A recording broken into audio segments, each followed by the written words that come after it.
I'm going to be showing basically the different areas within Astera and what their function is. But we're going to start in the bedroom, which is the second room here that you'll unlock in the game as you progress. As you can see, I've got a little dung beetle here and a hummingbird.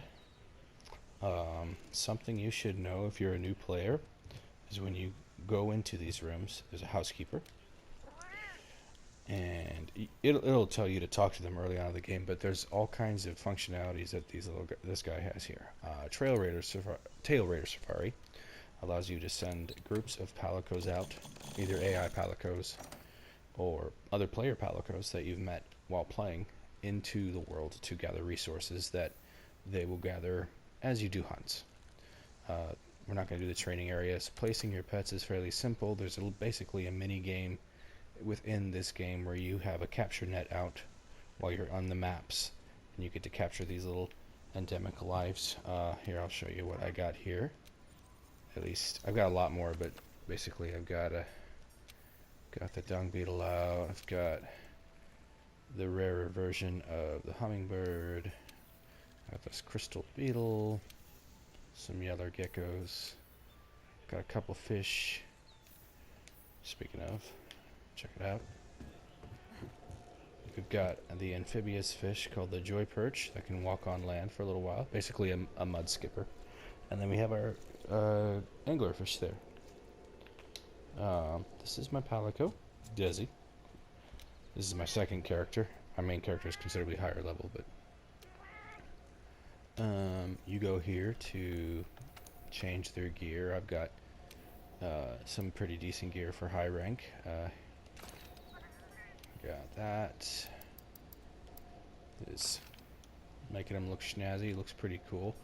But then I give him this Jagras because I really like the Jagras helm. It looks cool. It's not as high defense, but it works. And now he looks like a real rock star. Heck yeah. These are the different, gadgets you get. There's actually a couple more from different tribes of cats out in the various maps that you can unlock, but that's a different video.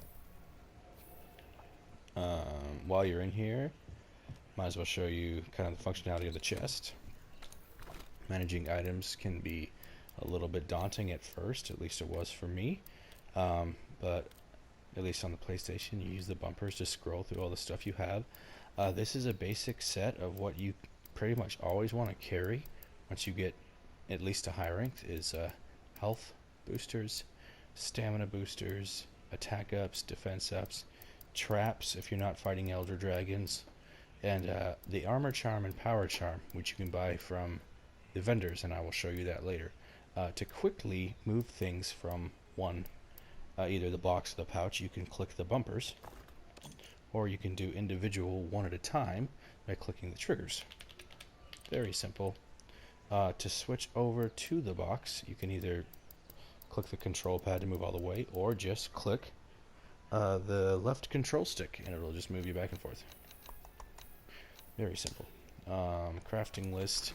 This is really important. Not a lot of people use it, but it's important to have autocraft on various things, so that when you're out in the maps in the wilderness, it will auto craft. Oh, that's one for you, so you don't have to open your pouch and craft it yourself, because some things are very important to have on the regular. Obviously, that doesn't mean that just because it's in your box that you have it on autocraft that it's going to start autocrafting everything you have. You're still going to have to come in manually and build in bulk. Selling items is fairly simple. I don't know anyone who uses licenses selling items outside of the trade-in items, which if you look down, it says on triangle, sell all trade-in items. I don't have any, but basically those are items that are made directly just to sell. Changing equipment's pretty easy. I'm actually not wearing gear on purpose. I think my character is pretty. It's just a quick little video. Obviously, I wear armor in the hunts. Customized bow guns are fairly simple. Let's go with one that's not customized. Let's do my Lumo Blitz. You just go and you do mods. These cost no resources. You switch them up as you please. Light bow guns and heavy bow guns have different mods that they can add, and the higher the rank of the bowgun oftentimes will allow for even up to 4 or 5 different mods, and they all help in different ways. What's up? Set decorations. I don't have a... Well, I have a few decorations, but I don't have gear on, so we'll do that another time. Selling equipment. So here's the thing. Selling equipment actually is fairly useful, specifically with armor, because once you get to high rank and master rank, and you've been playing for a long time, like my main character, your tabs of armor gets to just tons and tons, and there's no point to wearing low armor. There is a point to having lower, like weaker weapons. There is specific reasons to maybe bring a weaker weapon into a hunt if you're trying to break off a horn or cut a tail before you actually kill it. But having weaker armor is never really outside of style. But like, so low rank and high rank armor, there's always, they already have armor sets for high rank of every monster in low rank. And in fact, they have 2 versions of it that are just inherently better. So eventually, if you want to and you feel like you're overwhelmed with armor choices, just delete the grays. Changing appearance is something you can do. I'm not going to do that. I have various layered armor settings. Some of them you unlock from playing different event quests. Some of them are downloadable content that are free. See, that's pretty hot. I always thought this was cute. And then these are a couple Iceborne ones. I have a friend of mine, Fox, Cookie, he'd like this one. But, yep, and this is armor from, actually, I believe Monster Hunter 3, which is my first Monster Hunter game. Anyways, yep, armor stuff. I'm not changing how I look. And then pendant settings, that's what you can put on as little danglies on your weapons. There's a bunch that you can craft for free in-game with various resources. But most of these you have to buy. I would just like find the one you like and maybe not spend. But that's your call. Okay.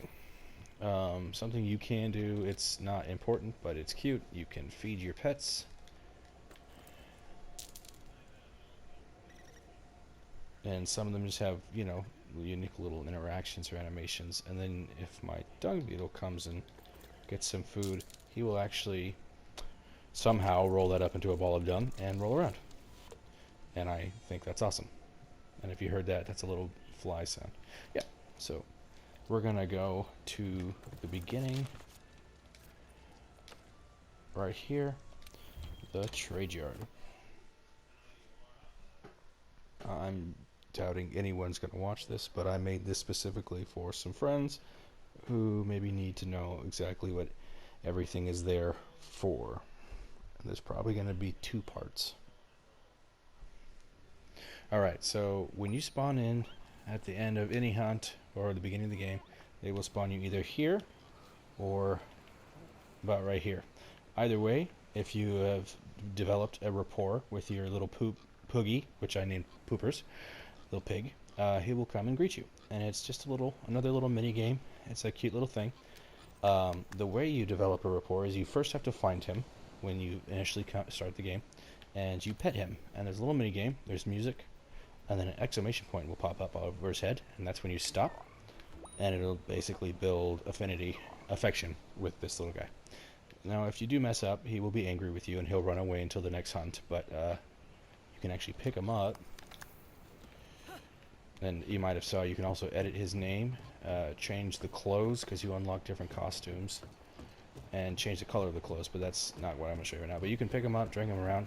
There's various places within this town that if you bring him to, he will uncover little extra items or even hidden costumes. But anyways, this is your quest board. You'll quickly be pointed to this when you start the game. It's fairly self-explanatory. You got your story quests, you got your side story quests, which always are useful, like always. Some of them are really hard to do until you're much higher, until you've out-leveled them, and that's fine. Then you got events, which are themed quests that give you sometimes a whole lot, sometimes a whole lot of nothing other than a challenge. Special assignments come up later on. I just got my first one for this character, the introduction to Devil Joe. I am not going to be doing that for some time.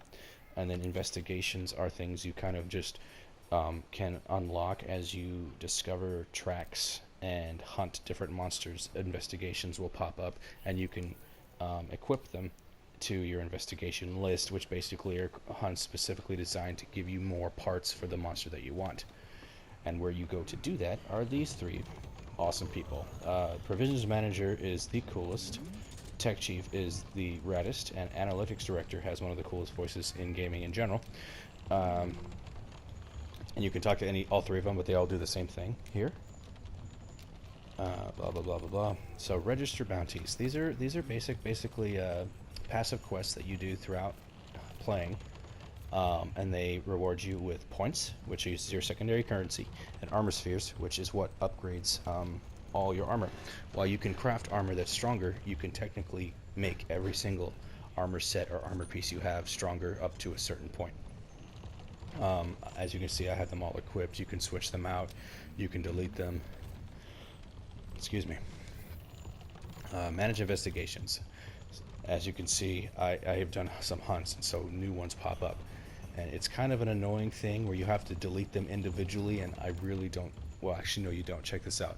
I lied to you. I forgot. This is actually a new discovery for me. So if you click the right bumper twice to not registered, and if I click delete all, which I might as well because I can get these back, and click yes, boom, now they're gone. Now the only ones that exist left are the ones that I have marked as ones I want to do. Most of the times, if you look down to the bottom of the quest, it says, the top one says Slay Casted on Male, and it goes faint 3 times, Wildspire, and it has the rewards as bronze. It's a really low quality investigation, but it's just one I happened to probably mark a long time ago. This character is fairly old, but at the bottom it says remaining attempts 5. There is a limit to how many times you can do these quests, and that's just because, I guess. I'm not going to go through and modify which ones I do and don't want right now, but that's what you would do. Actually, I might as well just take this one off because I'm not going to do it, but yeah, there you go. Usually the rewards, bronze, silver, and gold, are based on what monster you're fighting, so they're basically rarity of parts that you can get from capturing or hunting a monster. Deliveries are other side quests that NPCs will give you, and basically they want you to turn in certain items, usually 1 or 2 of something, sometimes fairly rare somethings, and they will give you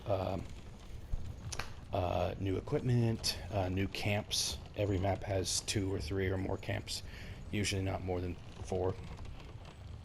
Or as for this one, it would give me an ice-proof mantle, which I will show you. Oh, check it out. So this is a food quest, basically for the muscular chef. We'll get there in a second, but I already have the thing, so I'll turn it in, and it'll give me some more options for the meals that I eat. I guess I can show you real quick what mantles are. Change equipment. So what you can do besides armor and weapons are charms, which I haven't crafted any charms for this character. My main character has a whole bunch. And they give you passive buffs. They're just a free slot to give you a little buff. These are your, I guess, tools. You get all kinds of tools. The page actually goes, I think the whole thing gets filled by the time you have all of them, but I've got a couple boosters, which basically you plant in the ground and it sprays out color-coded juice or gas or whatever, and it does what it says. This will clear you from any afflictions you may have, poison, burning, etc. This will heal you. But then I got different mantles. Thunderproof mantle makes it so you can't be paralyzed. That can make your jumps higher and you can glide. That has explosive slime on it that after a certain amount of times hitting the monster will drop golden shinies, which is what you pick up from a monster when it drops something, and it's basically just free trade-in money, basically just free money. It's not crafting material, it's just extra cash. This is to make it so you don't get slowed down in water and mud as much. This is so you can blend in and sneak up on some of those little pets that I was telling you about earlier, or even sneak up on a monster or observe a monster. And this is just a straight up like extra health bar that grows as your health and stuff gets higher as well. But it's fairly cool. I use the Vitality Mantle more than any other mantle in the game with my main character. Before time runs out for the first one, I will show you the provisions guide down here.